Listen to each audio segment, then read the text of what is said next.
ಅಪ್ಪನ ಮೇಲಿನ ಪ್ರೀತಿ ಪ್ರತಿ ನಡೆಯಲ್ಲೂ ಫಜೀತಿ. ಮೇಲಿಂದ ಮೇಲೆ ಎಡವಟ್ಟು ಮಾಡ್ತಿದ್ದಾರ ಯತಿ. ಸಿಎಂ ಪುತ್ರನ ವಿರುದ್ಧ ಗರಂ ಆಗಿದ್ಯಾ ಕೈ ಹೈಕಮಾಂಡ್. ನಮಸ್ಕಾರ ವೀಕ್ಷಕರೇ. ಇಡೀ ವೇದಿಕೆಗೆ ಬೆಂಕಿ ಬಿದ್ರು ಅದ್ಯಾರೋ ಹಾಡು ಹೇಳೋದು ಮಾತ್ರ ನಿಲ್ಲಿಸ್ತಿರ್ಲಿಲ್ವಂತೆ. ಸದ್ಯ ಹಂಗಾಗಿದೆ ಸಿದ್ದರಾಮಯ್ಯ ಅವರ ಪುತ್ರ ಡಾಕ್ಟರ್ ಯತೀಂದ್ರ ಅವರ ಮಾತುಗಳು. ಈ ಹಿಂದೆ ಚಾಮುಂಡೇಶ್ವರಿ ಕ್ಷೇತ್ರ ಆಗಿರ್ಬೋದು, ವರ್ಣಾ ಕ್ಷೇತ್ರ ಆಗಿರ್ಬೋದು, ಸದ್ಯ JDS ಮೇಲೆ ಮುನ್ಸ್ಕೊಂಡಿರೋಂಥ GT ದೇವೇಗೌಡರು ಸಿದ್ದರಾಮಯ್ಯ ಅವ್ರ ಜೊತೆ ಹೆಗಲಿಗೆ ಹೆಗಲು ಕೊಟ್ಟು ನಿಲ್ತಾ ಇದ್ರು. ಅವರಿಬ್ಬರ ನಡುವೆ ಒಂದಷ್ಟು ಮನಸ್ತಾಪಗಳ ಬಂದ ಮೇಲೆ ಸಿದ್ದರಾಮಯ್ಯ ಅವರ ಪರ ನಿಂತಿದ್ದವರು ದಿವಂಗತ ಅವರ ಪುತ್ರ ರಾಕೇಶ್ ಅವರು.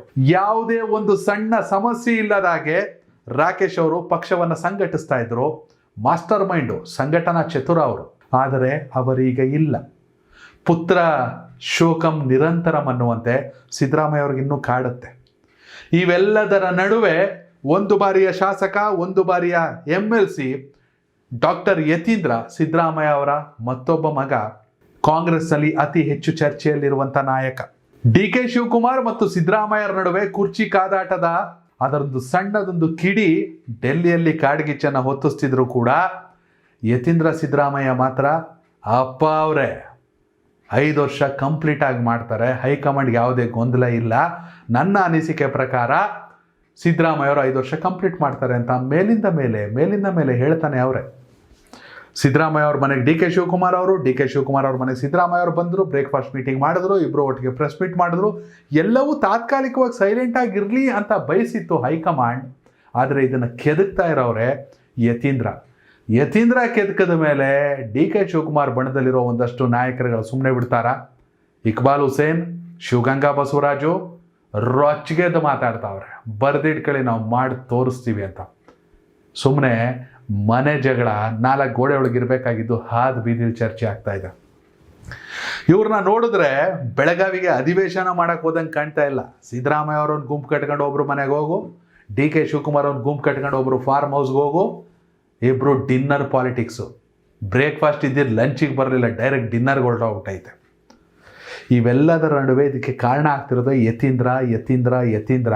ಯತೀಂದ್ರ ಅವರು ಎಡವಟ್ಟುಗಳನ್ನು ಮಾಡೋದ್ರಲ್ಲಿ ನಂಬರ್ 1 ಅನ್ನೋ ವಿಚಾರದಲ್ಲಿ ಪ್ರೆಸೆಂಟ್ ಕಾಂಗ್ರೆಸ್ಸಲ್ಲಿ ನಾನು ಹೇಳ್ತಾ ಇರೋದು ಚರ್ಚೆಗಳು ಶುರುವಾಗಿದೆ. ಅದಕ್ಕೆ ಸಾಕಷ್ಟು ಉದಾಹರಣೆಗಳು ಕೂಡ ಇವೆ. ಸಿದ್ದರಾಮಯ್ಯ ಅವರು 2ನೇ ಬಾರಿಗೆ ಅಂದರೆ 2023ರಲ್ಲಿ ಅಧಿಕಾರಕ್ಕೆ ಬಂದು ಮುಖ್ಯಮಂತ್ರಿ ಆದ ಕೆಲವೇ ದಿನಗಳಲ್ಲಿ BJP ಅವರು ಮಾಡಿದ ಅತಿ ದೊಡ್ಡ ಆರೋಪ ಶ್ಯಾಡೋ CM ಯತೀಂದ್ರ ಅಂತ. ವಿಜೇಂದ್ರ ಅವ್ರ ಮೇಲೂ ಈ ಆರೋಪ ಇತ್ತು ಯಡಿಯೂರಪ್ಪ ಅವರು CM ಇದ್ದಾಗ. ಯತೀಂದ್ರ ಅನವಶ್ಯಕವಾಗಿ ಸರ್ಕಾರದ ವ್ಯವಹಾರಗಳಲ್ಲಿ, ಆಡಳಿತದ ವಿಚಾರದಲ್ಲಿ ಮೂಗು ತೂರಿಸ್ತಿದ್ದಾರೆ ಅನ್ನೋ ಚರ್ಚೆಗಳು ಶುರುವಾಯಿತು. ಅವರು ಫೋನಲ್ಲಿ ಮಾತಾಡೋದು, ಎಲ್ಲಿ ಯಾರವರೇ ಏನವರೇ ಗೊತ್ತಾಗ್ತಾ ಇರಲಿಲ್ಲ. ಈ ಮಡಿವಾಳರು ವಿಚಾರದಲ್ಲಿ ಮಡಿವಾಳರು ಸಮುದಾಯದವರು ತುಂಬ ಮುಖ್ಯ. ನಮ್ಮ ತಂದೆಯವರು CM ಆಗೋಕ್ಕೆ ಅವರೇ ನಂಜಪ್ಪ ಅವರ ಅನ್ನೋರನ್ನ ಕರೆಸಿ ಅವ್ರ ಕೈಲೇ ಕುಕ್ಕರು ಮತ್ತೊಂದು ಹಂಚಿಸಿದ್ರು ಅಂತ ಹೇಳಿದರು. ಇದು ಅತಿ ದೊಡ್ಡ ಚರ್ಚೆ ಆಗಿತ್ತು. ಇನ್ನು ಮುಖ್ಯಮಂತ್ರಿಗಳ ಸಚಿವಾಲಯಕ್ಕೆ ಆಬ್ವಿಯಸ್ಲಿ ಯಾರೇ ಮುಖ್ಯಮಂತ್ರಿ ಆದರೂ ಅವ್ರ ಸಚಿವಾಲಯಕ್ಕೆ ಬೇಕಾದ ಅಧಿಕಾರಿಗಳನ್ನ ನೇಮಿಸ್ಕೋತಾರೆ. ಇಂಥ ವಿಚಾರದಲ್ಲಿ ಸುಮಾರು 120 ಅಧಿಕಾರಿಗಳ ನೇಮಕ ವಿಚಾರದಲ್ಲಿ ಮೈಸೂರು ಜಿಲ್ಲೆಯವರೇ ಹೆಚ್ಚಿದ್ರು ಅಂತ ಹೇಳಿದ್ರು. ಮೈಸೂರು ಜಿಲ್ಲೆಯವರು ಆಬ್ವಿಯಸ್ಲಿ ಸಿದ್ದರಾಮಯ್ಯ ಅವ್ರ ಜಿಲ್ಲೆ, ಮೈಸೂರವರು ಹೆಚ್ಚಾಗಿರ್ತಾರೆ. ಆದರೆ ವರ್ಣಾ ಕ್ಷೇತ್ರದವರದೇ ಸಿಂಹ ಪಾಲಿತ್ತು ಅಧಿಕಾರಿಗಳನ್ನು ನೇಮಿಸ್ಕೊಳ್ಳೋ ವಿಚಾರದಲ್ಲಿ. ಎಲ್ಲೂ ಕೂಡ ಯತೀಂದ್ರ ಅವರು ಮೂಗು ತೋರಿಸಿದ್ರು ಅಂತ BJP ಅವರು ಆರೋಪ ಮಾಡಿದ್ರು. ಆವಾಗಲೂ ಒಂದಷ್ಟು ಕಾಂಟ್ರವರ್ಸಿ ಆಗೋಯ್ತು. ಇನ್ನ ಮಾಜಿ ಮುಖ್ಯಮಂತ್ರಿ ಕುಮಾರಸ್ವಾಮಿ ಅವರು ಆರೋಪ ಮಾಡಿದ್ರು, ತಡರಾತ್ರಿವರೆಗೂ ಅಧಿಕಾರಿಗಳನ್ನ ಕೂರಿಸ್ಕೊಂಡು ಯತೀಂದ್ರ ಮೀಟಿಂಗ್ ಮಾಡ್ತಾರೆ, ವಸೂಲಿ ಜೋರಾಗಿದೆ, YST ಟ್ಯಾಕ್ಸ್. ಇದು ಮಾಜಿ ಮುಖ್ಯಮಂತ್ರಿ ಕುಮಾರಸ್ವಾಮಿ ಅವರು ಮಾಡಿದ್ದ ಆರೋಪ. ಆವಾಗಲೂ ಯತೀಂದ್ರ ಅವರು ಒಂದಷ್ಟು ಚರ್ಚೆಗೆ ಗ್ರಾಸವಾದರು. ಎಲ್ಲಕ್ಕಿಂತ ಅತಿ ದೊಡ್ಡದಾಗಿ ಯತೀಂದ್ರ ವಿಚಾರ ಅಂದರೆ ಯತೀಂದ್ರನ ಮೀಡಿಯಾದವರು ಅಥವಾ ಪ್ರತಿಪಕ್ಷದವ್ರು ಟಾರ್ಗೆಟ್ ಮಾಡಿದ್ದು, ಅಪ್ಪಾಜಿ ಒಂಚೂರು ಮಾದೇವ್ ಅವ್ರಿಗೆ ಫೋನ್ ಕೊಡು, ಯಾರದು ವಿವೇಕಾನಂದ, ಏನೇನೋ ಮಾಡಬೇಡಿ, ನಾನು ಕಳಿಸಿರೋ 4-5 ಹೆಸರನ್ನು ಮಾತ್ರ ಫೈನಲ್ ಮಾಡಿ ಕೊಡಿ ಮಾದೇವ್ ಅವ್ರಿಗೆ ಫೋನು ಅಂದರು. ಅದು ಎಲ್ಲ ಕಡೆ ವೈರಲ್ ಆಗೋಯ್ತು. ಮಾದೇವ್ ಅವ್ರಿಗೂ ಫೋನ್ ಕೊಟ್ಟರು, ಏನೇನೋ ಮಾಡಬೇಡ್ರಿ, ನಾನು ಕಳಿಸಿರೋ ಹೆಸರನ್ನು ಫೈನಲ್ ಮಾಡಿ 4-5 ಅಂದರು.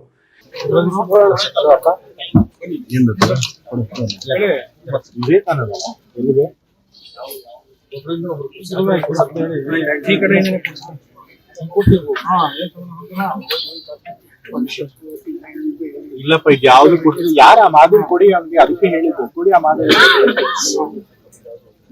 ನಾನ್ ಕೊಟ್ಟಿರೋದೇ 5 ಕೊಡಿ ಅದು. ಹಲೋ ಮಾಧವ್, ಯಾಕೆ ಯಾವ್ದು ಕೊಡ್ತಾ ಇದ್ದೀರಿ? ಮತ್ ಇದೆಲ್ಲ ಯಾರು ಕೊಡ್ತಿರೋದಲ್ಲ ಲಿಸ್ಟ್ ಅಲ್ಲಿ? ಇಲ್ಲ ಬೇಡ, ಅದೆಲ್ಲ ಬೇಡ, ನಾನು ಯಾವ್ದು 4 ಐದು ಕೊಟ್ಟಿದ್ದೀನೋ ಅಷ್ಟೇ ಮಾತ್ರ ಮಾಡಿ ಅಂತ ಹೇಳಿ. ಈ ವಿಡಿಯೋ ವೈರಲ್ ಆದಾಗ ಪ್ರತಿ ವಿಚಾರದಲ್ಲೂ ಟ್ರಾನ್ಸ್ಫರ್ ಆಗಿರ್ಬೋದು, ಮತ್ತೊಂದಾಗಿರ್ಬೋದು, ಅಧಿಕಾರಿಗಳ ನೇಮಕ ಆಗಿರ್ಬೋದು, ಯತೀಂದ್ರ ಎಡವಟ್ಟು ಮೇಲೆ ಎಡವಟ್ಟು ಮಾಡ್ತಾವ್ರೆ ಅನ್ನೋದು ಜಗಜ್ಜಾಹೀರಾಗೋಯ್ತು. ಯಾಕಂದರೆ ಸಹಜ ಯತೀಂದ್ರ ಮಾಡಿದ್ರೆ ತಪ್ಪು ಅಂತ ನಾನು ಹೇಳಲ್ಲ. ಆದರೆ ಎಲ್ಲಿ ಮಾಡಬೇಕು, ಯಾರ ಮುಂದೆ ಮಾಡಬೇಕು ಅದು ಆಗಲಿಲ್ಲ.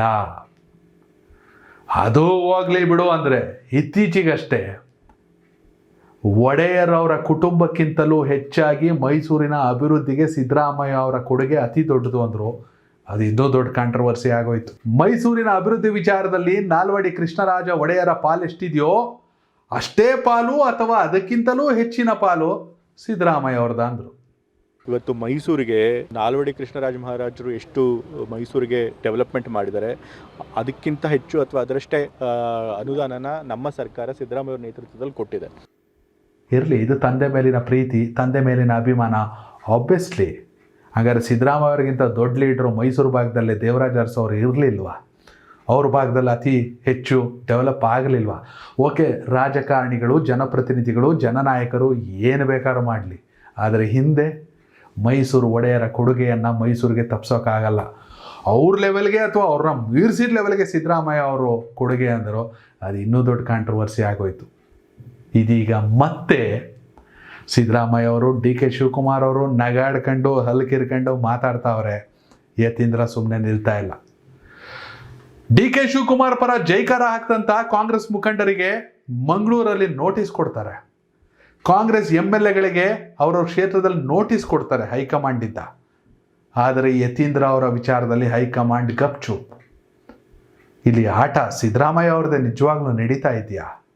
ಸಿದ್ದರಾಮಯ್ಯ ಅವರ ಆಟ ಅಂತ್ಯ ಆಗ್ತಿದೆ ರಾಜಕೀಯವಾಗಿ CM ವಿಚಾರದಲ್ಲಿ ಅಂದಿದ್ರೆ ಯತೀಂದ್ರ ವಿರುದ್ಧ ಕ್ರಮ ಕೈಗೊಳ್ಳಬೇಕಿತ್ತು, ಇಲ್ಲ ಸಿದ್ದರಾಮಯ್ಯ ಅವರು ಮಾತಾಡಬೇಕಿತ್ತು. ಆದರೂ ಸಿದ್ದರಾಮಯ್ಯ ಅವರು ಯತೀಂದ್ರ ಅವ್ರನ್ನ ಮಾತಿಗೆ ಬಿಟ್ಟು ಮೌನಕ್ಕೆ ಶರಣಾಗಿದ್ದಾರೆ. ಪ್ರತಿಪಕ್ಷಗಳ ವಿಚಾರದಲ್ಲಿ, ಹಾಗೆ DKC ಬಣದಲ್ಲಿರುವಂತಹ ಶಾಸಕರುಗಳ ವಿಚಾರದಲ್ಲಿ ಯತೀಂದ್ರ ಎಡವಟ್ಟುಗಳ ಅತಿದೊಡ್ಡ ಸರಮಾಲೆಯನ್ನು ಸೃಷ್ಟಿಸಿದ್ದಾರೆ ಅನ್ನೋ ಚರ್ಚೆ ಆಗ್ತಿದೆ. ಅಪ್ಪ CM ಆದರು ಅನ್ನೋ ಕಾರಣಕ್ಕೆ ಮಗ ಬೇಕಾಬಿಟ್ಟಿ ಹೇಳಿಕೆನ ಕೊಡ್ಬೋದಾ? ಅಥವಾ ಕೊಟ್ಟಿದ್ರಲ್ಲಿ ತಪ್ಪೇನು ಇಲ್ವಾ? ಅವರು ಶಾಸಕರಾಗಿದ್ದವರು, ಅವರು ಪರಿಷತ್ ಸದಸ್ಯರಾಗಿರೋರು, ತಪ್ಪೇನಿಲ್ವಾ? ನಿಮ್ಮ ಅಭಿಪ್ರಾಯನ ಕಾಮೆಂಟ್ ಮಾಡಿ. ಧನ್ಯವಾದಗಳು. ಕನೆಕ್ಟ್ ಕರ್ನಾಟಕ, ಇದು ನಿಮ್ಮ ನೆಟ್ವರ್ಕ್.